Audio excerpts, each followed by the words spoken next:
Dear students, आज के video में हम आपको बहुत ही इम्पोर्टेंट टॉपिक बताने जा रहे हैं। कुछ परिभाषा हम आपको देंगे कुछ इंग्लिश टर्म की। ठीक है, हमारे वीडियो का हेडिंग है सम डिफिनेशंस, कुछ परिभाषाएं। तो चलिए हम वीडियो को शुरू करते हैं। और सबसे पहले हम जो पहला वर्ड है उसको देखते हैं कि सब्जेक्ट क्या होता है। सब्जेक्ट तो काम करने वाले को सब्जेक्ट कहते हैं। काम करने वाले को सब्जेक्ट कहते हैं। ठीक है, अब देखिए वर्ब है। वर्ब के विषय में आया है कि काम कराने वाले को वर्ब कहते हैं। काम कराने वाले को वर्ब कहते हैं। और तीसरा टर्म है इंग्लिश का ऑब्जेक्ट।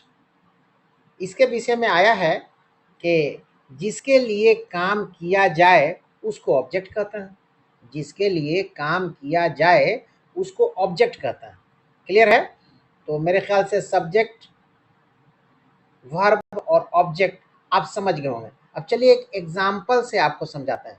जैसे जैसे मैंने एग्जाम्पल, हम एक हिंदी का सेंटेंस लेते हैं। रवि एक अमरूद खाता है। रवि एक अमरूद खाता है। इस सेंटेंस में हम देखते हैं कि कौन सब्जेक्ट है, कौन ऑब्जेक्ट है, कौन वर्ब है। ठीक है, तो हमने आपको बताया है सब्जेक्ट की परिभाषा कि काम करने वाले को सब्जेक्ट कहते हैं। तो देखिए अमरूद खाने का काम रवि कर रहा है, इसलिए रवि सब्जेक्ट होगा। देखिए रवि के ठीक नीचे सब्जेक्ट लिखा है, अब ब्रैकेट में एस लिखा हुआ है। एस का अर्थ है सब्जेक्ट। तो इस सेंटेंस में रवि सब्जेक्ट होगा। और ऑब्जेक्ट की परिभाषा हमने दिया है कि जिसके लिए काम किया जाए। तो अमरूद खाने के लिए काम हो रहा है ना, तो वही तो ऑब्जेक्ट है। तो अमरूद के ठीक नीचे ऑब्जेक्ट लिखा हुआ है, ब्रैकेट में ओ लिखा हुआ है। ब्रैकेट में ओ लिखा हुआ है, इसका अर्थ हुआ ऑब्जेक्ट। और कौन काम करा रहा है? जो काम कराता है वो वर्ब होता है। तो खाता जो है ये काम करा रहा है, तो ये वर्ब हुआ। तो खाता के नीचे वर्ब लिखा हुआ है। ठीक है, और ब्रैकेट में वी लिखा हुआ है। तो रवि एक अमरूद खाता है, इसमें रवि सब्जेक्ट है, अमरूद ऑब्जेक्ट है और खाता वर्ब है। मेरे ख्याल से सब्जेक्ट, वर्ब, ऑब्जेक्ट आप समझ गए होंगे। अब चलिए देखते हैं इसी वीडियो में एक और इम्पॉर्टेंट टॉपिक है सब्जेक्ट एंड प्रेडिकेट। हम जानते हैं कि सब्जेक्ट और प्रेडिकेट क्या होता है। तो हम एक इंग्लिश का सेंटेंस ले रहे हैं, रवि ईट्स ए गुआवा। इसकी हिंदी होगी रवि एक अमरूद खाता है। रवि निश्चित सब्जेक्ट है, तो सब्जेक्ट को छांट कर, रवि को हटाकर जो बचता है वही प्रेडिकेट होता है।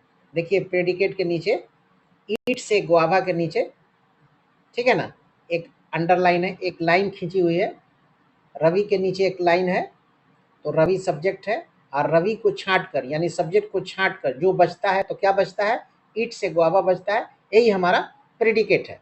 इसको हमने हिंदी में भी लिख दिया है कि किसी सेंटेंस में सब्जेक्ट को छोड़कर, माने इंग्लिश सेंटेंस में या हिंदी में ही किसी सेंटेंस में सब्जेक्ट को छोड़कर जो बचता है प्रेडिकेट कहलाता है।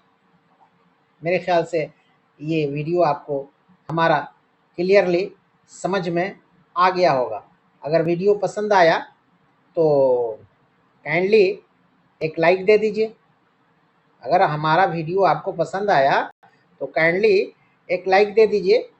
और अगर हमारे चैनल पे आप न्यू हैं तो सब्सक्राइब भी कर दीजिए और अपने दोस्तों में शेयर भी कर दीजिए। मतलब ये हुआ कि अपने दोस्तों को हमारा वीडियो फॉरवर्ड कर दीजिए, भेज दीजिए, ताकि आपके दोस्त भी हमारे वीडियो से लाभान्वित हो सकें, फ़ायदा उठा सकें। Thank you very much.